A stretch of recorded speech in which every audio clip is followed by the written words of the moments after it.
When's the intro video playing? While the kids are running over here. Oh, so are we on now? Yeah. Oh my goodness! Hello! Welcome to chapel, everyone. Well, you don't know if anyone's even watching. Let me just check. Oh goodness Because gracious. you don't want to come across as really Vibe excited killer, to vibe no killer. one. I am excited. No, but to no one. There's no point being excited to no one. Video playing. While the kids are running over here. Oh my goodness, that's terrible. Yeah, we're definitely... Hey, 7D is here. Yeah. Hey 7D. And- We are excited for what is going to be a really cool chapel. As you can see, we've got some fun Prizes. here for Cut to something coming up really soon. I think the grapes are pretty dodged. Are they? Yeah, look at that. I reckon that should be last place prize. That is foul. Okay, so we just want to welcome you to chapel today. This is our, what was the word that you used in the email? Attempt or test run Yeah. of a live chapel. So we're going to play a little game, but maybe we should start off with prayer.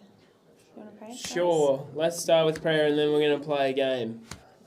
Hey, Father God, just want to pause and say thanks for the opportunity to have a bit of fun as a school community, but also to dive deeply and maybe learn something about empathy at the moment. So, Father God, we just thank you for all these opportunities in Jesus' name. Amen. Amen. All right, so we are going to play a little bit of MC Bingo. Bingo, which is really cool. So we are asking one person from every homeroom to come on down to the Chaplaincy Hub right now. And okay? get your bingo sheet. You will get your bingo sheet. Come and get a bingo sheet. And while... Oh, it's okay. We want the noise and... No, we don't. No, we don't. We're talking to people, mate. Serious. Okay, guys, we're This is about to hit play like on our half my intro to body. chapel video. You have 1 minute to get to the hub. Go See for you it. soon. Who's here?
All right, guys, welcome back. So we've had a few volunteers come and grab their bingo sheet. Here are the rules, really important. Every single box needs to be filled. You do have a free space, and it has to be, if you're filling it out, you can only put your name down for 2 of the boxes, and that's it. That's the maximum.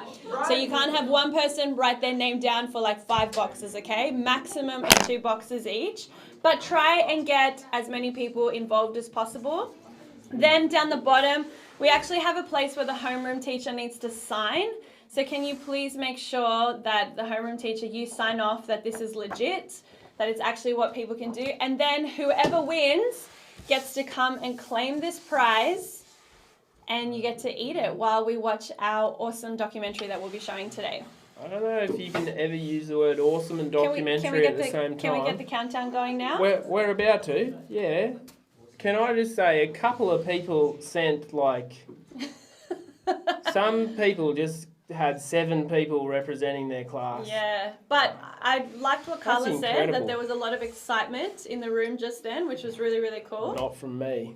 I was Well, angry. that's definitely clear. I was yeah, over awesome. it. I'd hit stop.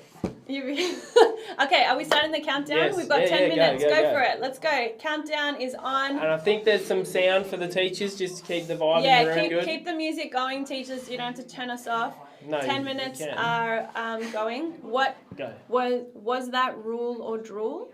What?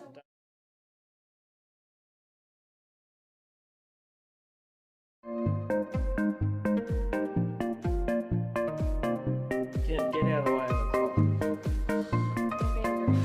Sorry, mate. Okay, so get this filled out, and then how do we? No, do you they've got wanna it. say how they've been? Yeah, the teacher. So when your class is finished, your teacher writes bingo in the comments, mate. That's how it happens. Alright, we got one. I don't think that you're going to win. I'm No, just hurry, putting it hurry, out there. hurry. Oh, my goodness, a great attitude. I'm just waiting to see a teacher hit a bit of commentary in the comments section. Oh yes, that's awesome. Please teachers, let us know how How's it's your going. class going? Are Yeah. they the worst or are they all going alright? Well, we can play. Do you want us to play with the chapel kids here? No. Up to you. Yeah. Okay, we can. We've got like how many people? 1, 2, 3, 4, 5, 6. Come on, chapel leaders. No, they can't come in. Why? Social distancing stuff. It doesn't count for school. It does count. It always counts. What's happening?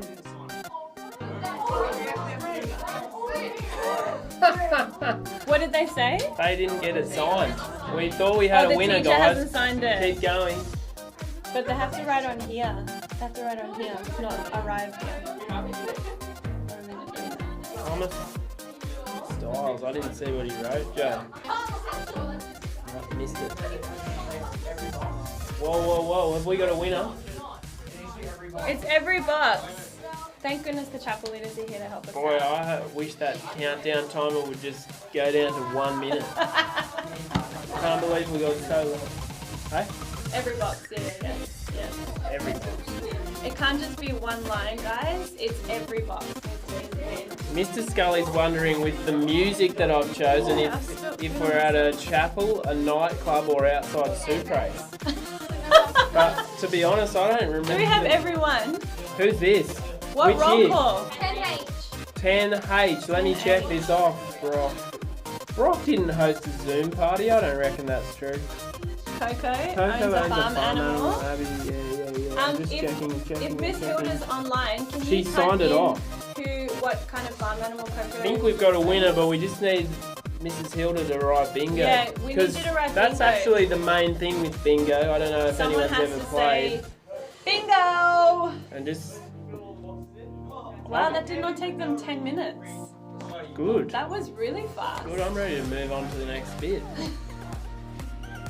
No, they lost. Unless their teacher writes bingo. Who is this? Who's this?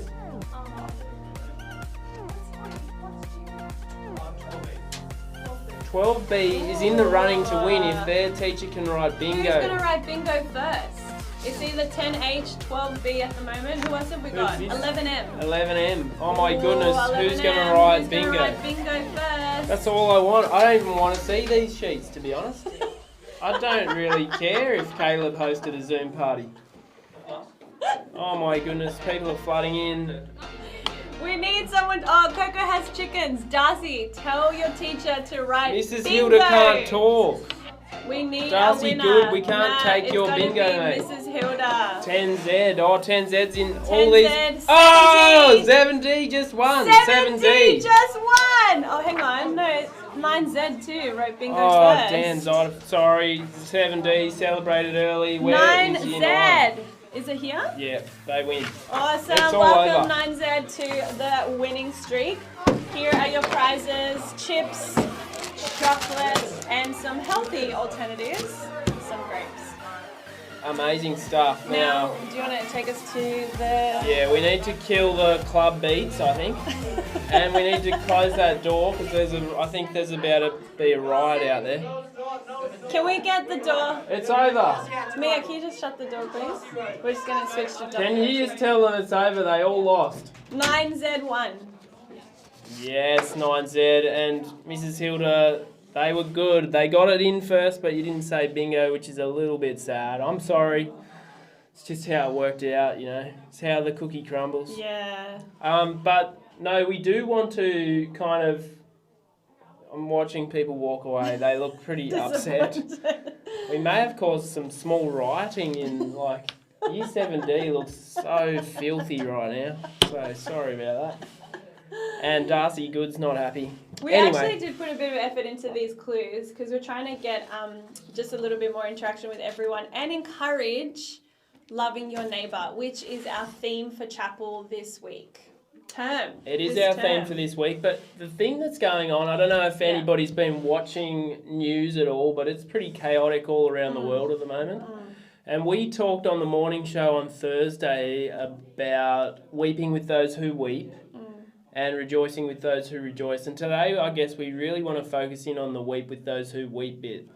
Because I think maybe the key thing for somebody that is trying to follow Christ at the moment, the key word is empathy.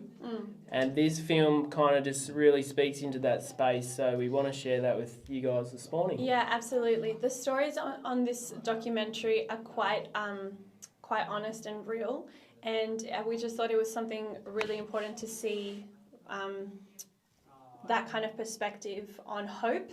And I really love one line in the documentary where... No spoilers. It doesn't give it away, but okay. he says that our God is big enough to take the suffering that we're feeling. And I guess that's something probably why we wanted to share this documentary with you. So it's not just a time filler. This is actually an important message that we wanted you to see. So if you're the winning class, enjoy your snacks. And if you are not, maybe next time. But we hope you enjoy this. This is God of Hope.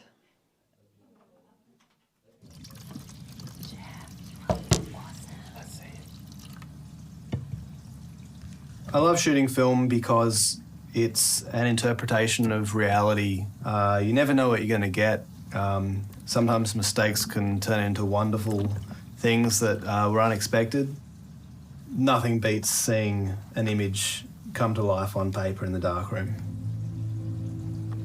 Back in my earlier days as a shooter, I went out to Mauritius to photograph a resort. They wanted me to show basically mankind's best attempt at heaven on earth. It just wasn't a really happy environment. Stockbrokers stuck to their laptops sitting around a swimming pool, just tapping frantically away, until I left the resort and I went next door to a slum. And as I was walking down this little back street, I could hear laughter ringing out in the air, and I turned around and I saw this girl that was just kind of playing a little game of hide and seek. I could see her eyes just kind of poking over this little bit of tin, and I could tell that she was laughing because her eyes were just lit up. It was such a moving moment. It felt more real than anything I'd seen on the island so far. So I sort of bent down, and as I was pushing the button, I just thought, this is one of those really special ones. It was probably my favourite photograph I've ever taken. In order to really enjoy life, sometimes you need something to contrast the really good times with. And I have a family member who's been going through some treatment for cancer, and I've never seen this side of him. He's sending pictures of flowers to our family chat page, and he's appreciating things that I don't think he's ever really noticed before. And I think it's because of what he's going through that's opening his eyes to day-to-day beauty that's everywhere. In a very strange way, it's actually been a bit of a blessing. Sometimes you go through some pretty dark periods to appreciate the light.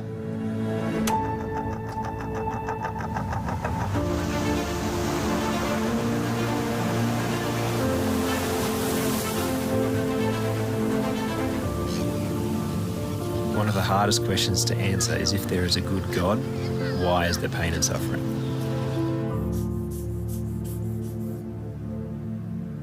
was approached by the Sand Hospital, along with 8 other people, to create artworks that instill a sense of hope and that show resilience.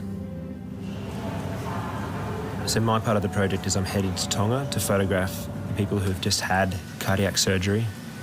First thing I want to do when we arrive is to have a look around, familiarise myself, try to find rooms where the light works, where there's not too much distraction. And of course, these people, having gone through surgery, they can't really go too far, so it has to be handy to where the beds are. So that crop, that is good. That's really good. And then below will be kind of like these lines coming back on either side. Yeah, right there.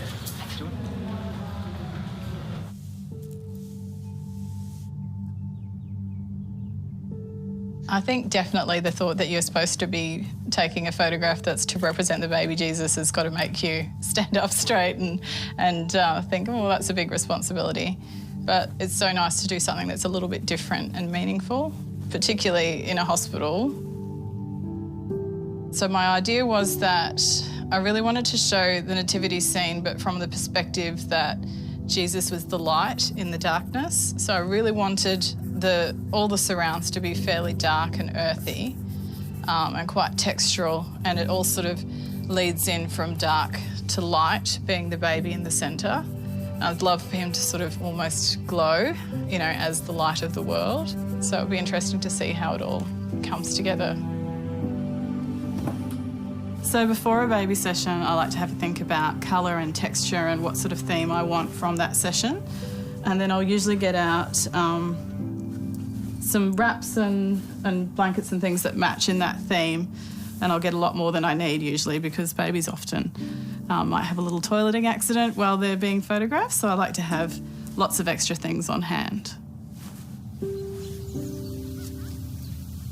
Like most artists, you want to be inspired when you're creating something. And finding that inspiration, I guess it comes from everywhere. When we lived in Fiji, I remember we used to occasionally go out in a tiny little putt-putt boat to this island called Lulavia, fishing and diving off the boat and avoiding sea snakes. And, you know, it was just the most beautiful, just sort of wild, tiny island. You could walk around it in about 10 minutes. So I guess I'm inspired by, you know, everything, everywhere. And I can't drive around without being inspired by nature or seeing a spot and thinking, that'd be so perfect for a baby. I've been asked by the Sand to take photographs of staff from the hospital as well as patients interacting with Jesus. I've also been asked to photograph a modernised version of the crucifix. I've been making a list with things that I want to really sort of tie into the shoot. I want to do lots of intimate, close-in stuff, but at the same time I want to sort of pan out and do a lot more sort of panoramic stuff that will show that people can take in the beauty around them and forget themselves to some extent. Because I think that when you're focusing on other things, you can be happier.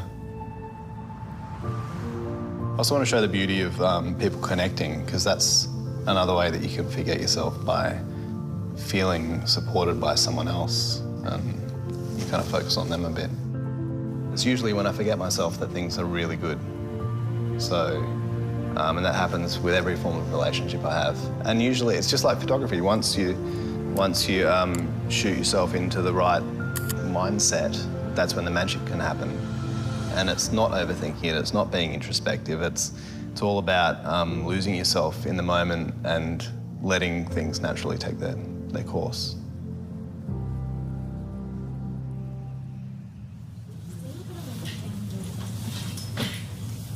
Can I go back in yet? Maybe just wait just a little bit. Okay. From the drawing fine? Yeah. The biggest problem with having this mask is all the hot air from your breath goes in and fogs up the diaphragm, so I can't really see sometimes. Everything. I haven't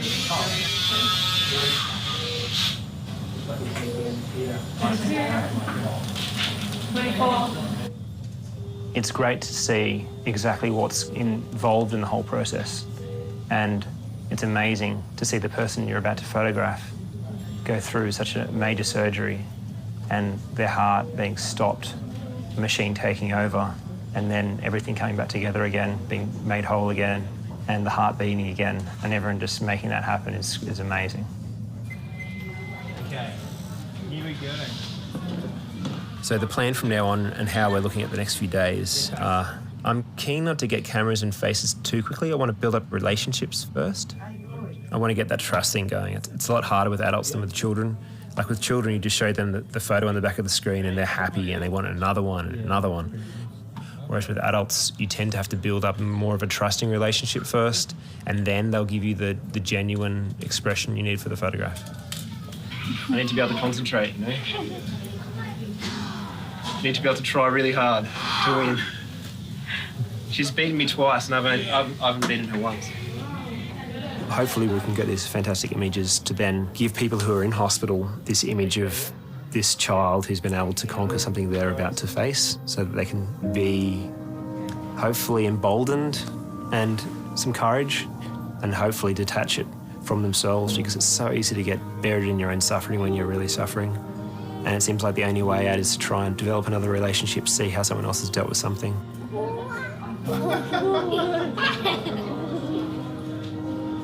Visiting the hospital and seeing the way these people can just deal with amazing suffering with very little pain relief, a lot of thankfulness, a lot of hope and joy, and they just sing through anything. And in every level of the society here, there is belief and there's Christianity. The family units there with them, it's just beautiful to see how, I guess it's a mix of their faith and their family, just who they are, and it's beautiful, the way they deal with such difficult times. It's me. Like that. Thank you. You're welcome. Appreciate it. Yeah, Molly was born at 2016. She was born a healthy baby, but I kept noticing the abnormalities when she's finished her 1-year-old birthday, that she's starting to losing some weight, look pale, those kind of abnormalities. I keep bringing her to Pete Ward. They check up on her, and then they say it was fine until she have a big sick, a big high fever one day, and we came to the outpatient. When she asked our data, she said, "Oh, I can hear a big murmur." And then she bring me the stethoscope, and I listened to it, and I was like, yes, I can hear it too. It's big. It sounds loud.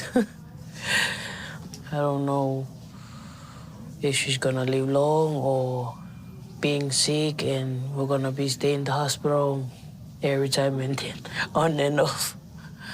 And it's gonna be much painful, so I don't know what to do. Provide for my family or staying home and taking care of her. Until they said that there's a team coming, and if she's lucky, she's gonna wait for the team.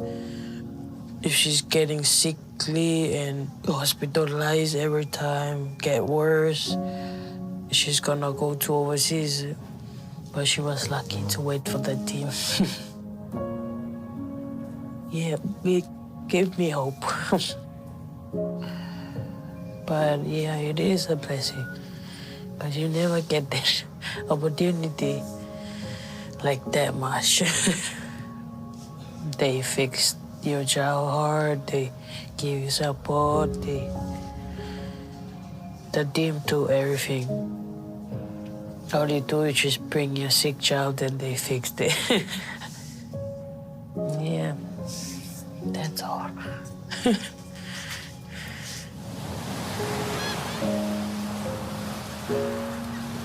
Now that I'm a parent, I have to let my daughter make mistakes. I care. I don't want to see her hurt at all. If I'm always telling her what to do, she doesn't make decisions for herself. So it's the perfect parallel, really, the idea of God sees me the way I see my child. The years to come and the difficulty she'll have, it makes your heart just explode with thinking how how am I going to deal with this when she gets older and when all these things happen to her, which they will. It's just the way you feel about this little person running around that completely, half the time, doesn't want to listen to you. And then you just step back and think, that's how this divine presence is looking down and seeing me and thinking about all the things I'm going to stuff up with. But it's a real relationship. It's not something where you have to just act as though it's some detached, powerful thing that you can't interact with. God isn't behind all this bad stuff, which is the most important thing. I think when you're actually hit by something difficult, it's probably very easy to bash on God, and that's like, I think he's strong enough to take it.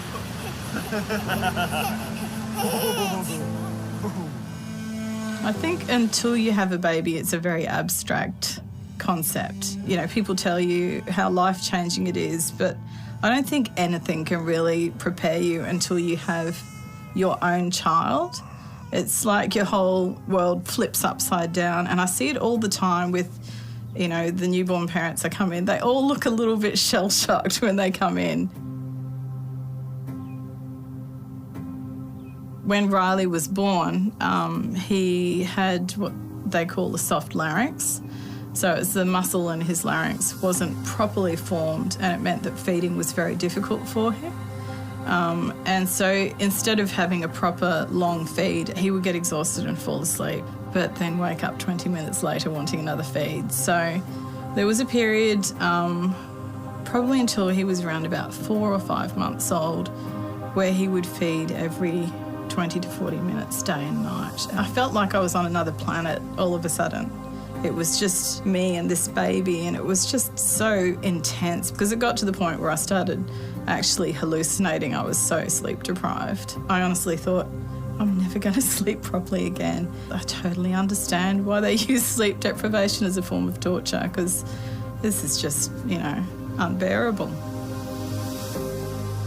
I do vividly remember the first night that he slept for more than a couple of hours, waking up in an absolute panic thinking, is he dead? Suddenly realising, wow, he slept. I got sleep. It was like dawn breaking, like angels singing to see, you know, wow, this is what it feels like to feel like a human. And I see a lot of mums come in to my studio with newborns, and they, at least on the surface, totally have it all together. And I'm so happy for them. But it's the dishevelled mums that come in that I'm like, right, I know what this is. I know how to help you. It's very true, the saying that when you have a child, you constantly have a part of yourself outside your body. I don't think you can truly understand the concept of God loving us like a child until you really have your own child and experience that parent-child love. I think you feel what your children are feeling, and you hurt with them when they hurt. And, you know, you're happy with them when they're happy as well. But, yeah, it's definitely hard to see, you know, something so small and vulnerable go out into the world and have to experience life in its highs and lows without you being able to fix everything.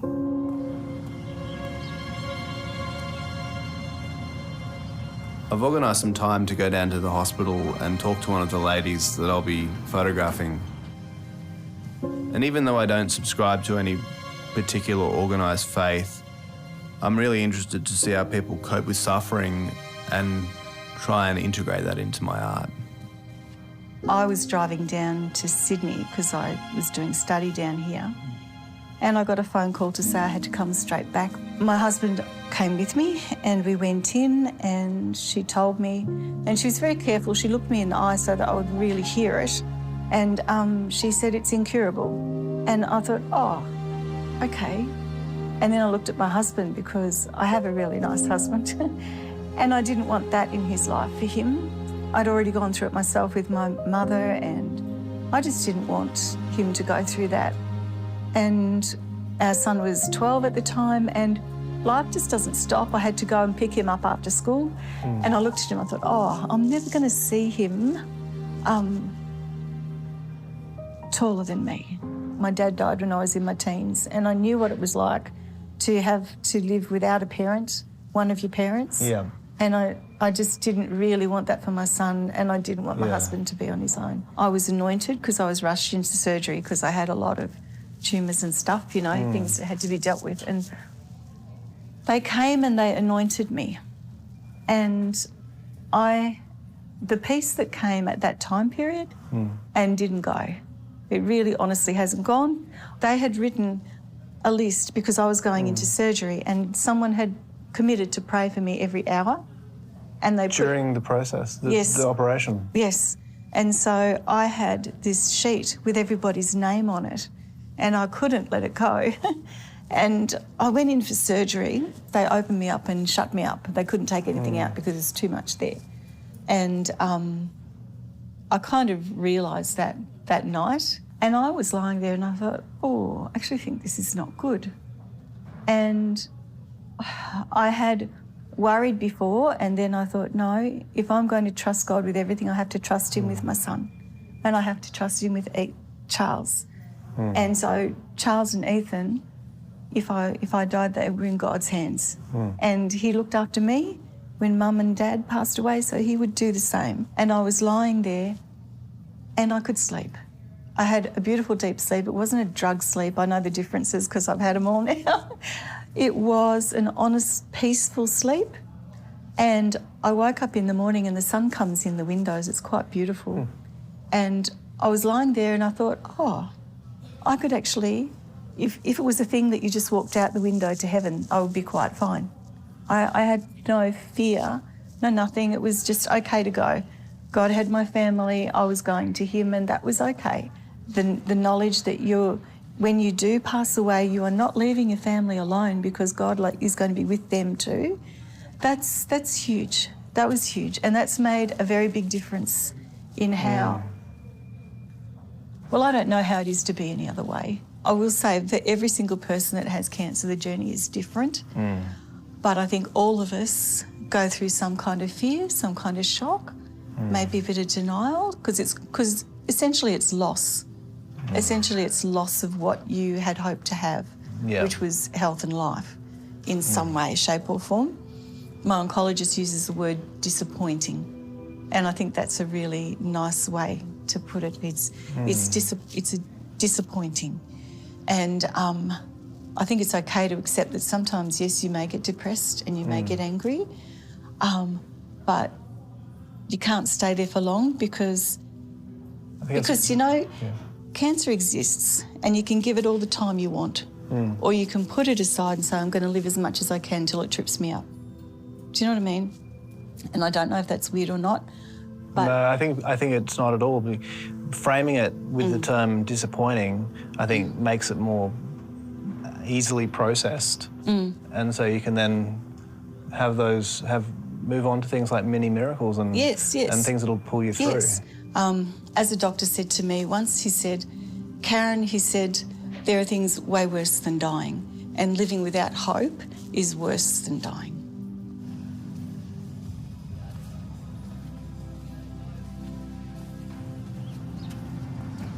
Sort of makes me wonder how coping with this kind of thing without faith would go.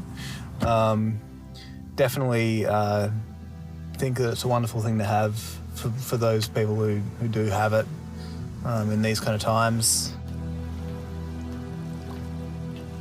I think it's just core to humanity, the need for hope.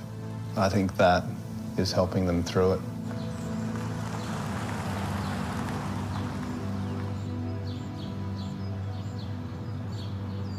Being confronted with a lot of suffering this week from small children and things like that, it does confront your beliefs that if God was all-powerful, why doesn't he stop things that are terrible like that? And it's like one of the biggest questions.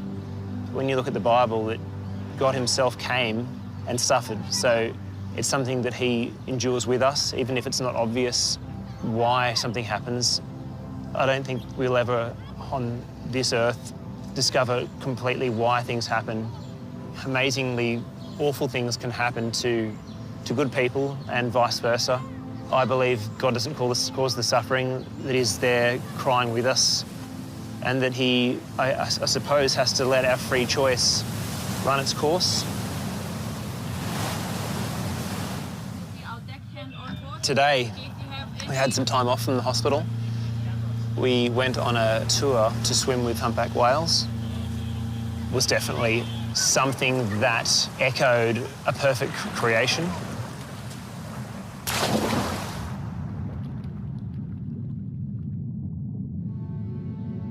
The whales give you a hint of the future glory that is to come in heaven.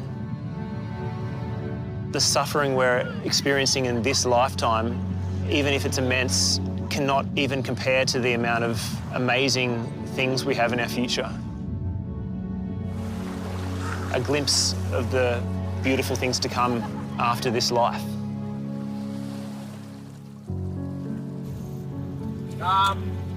First I'll probably end up doing lit from like front, but if it stays harsh I'll do backward for a little bit.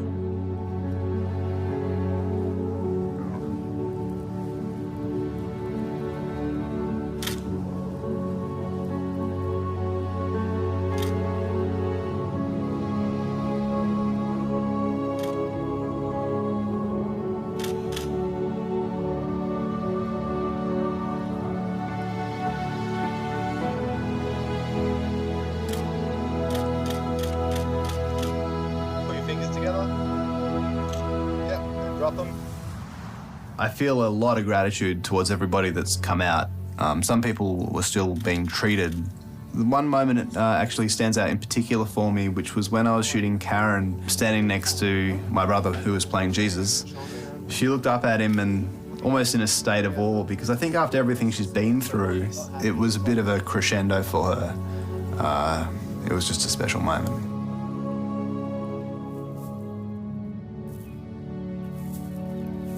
So I really want the hay to sort of radiate, like part of the light coming off the baby.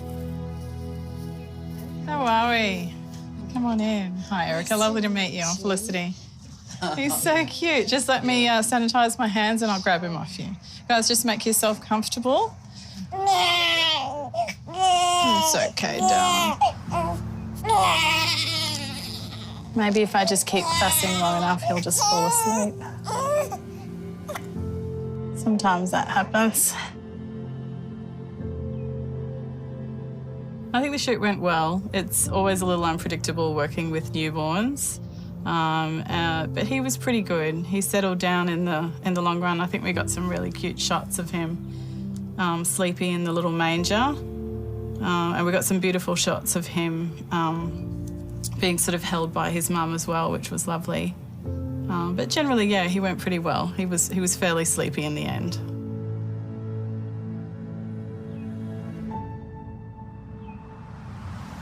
Look to me. Okay, just a little smile. My mind is sleeping. Yeah, that's fine. It's like no smile. Do no smile. Thank you. Bye. Okay. Look after We call it a zipper. Maybe more. A zipper. Yeah. Man, it's so it's like all the way down. Yeah, that's good. That's good. Thank you. Yeah, it's good. Okay, so good, cool. And then just look straight into the lens and give me a little smile. 3, 2, 1. Yeah, good. Thank you. New life New life. for me. Yeah. When things are made new again, all the stories we've ever heard that resonated with us, where things end up happily ever after, it'll come true. The things that always, we're surprised that we get so emotional when we hear these stories, but it's knitted into our fibres, and it's just great to think of everything being fixed and better than ever. The reason why God gives me hope is because I know that no matter what happens in this earth, that we have something to look forward to that can't be destroyed.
I don't know why you're clapping for us, because we didn't make the film.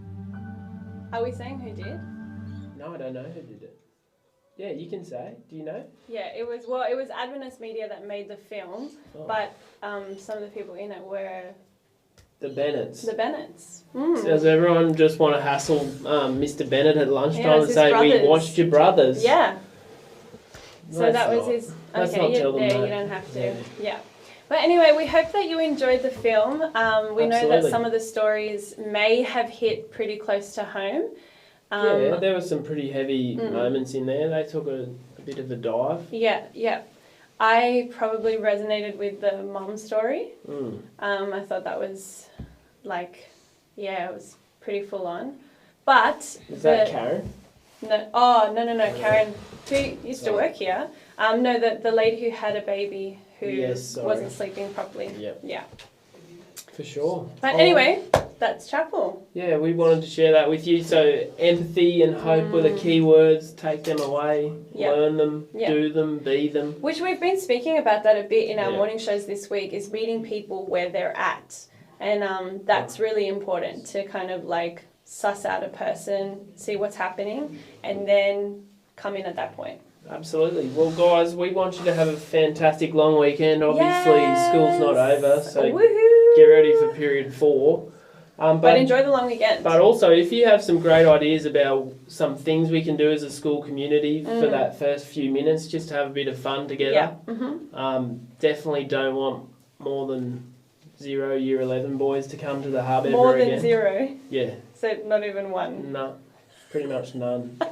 But other than that, we had a fantastic day, and I think you've got some good ideas, so we'd love to hear from you. Yeah, absolutely. Have a great weekend. All right, see you later, guys. Bye. Bye.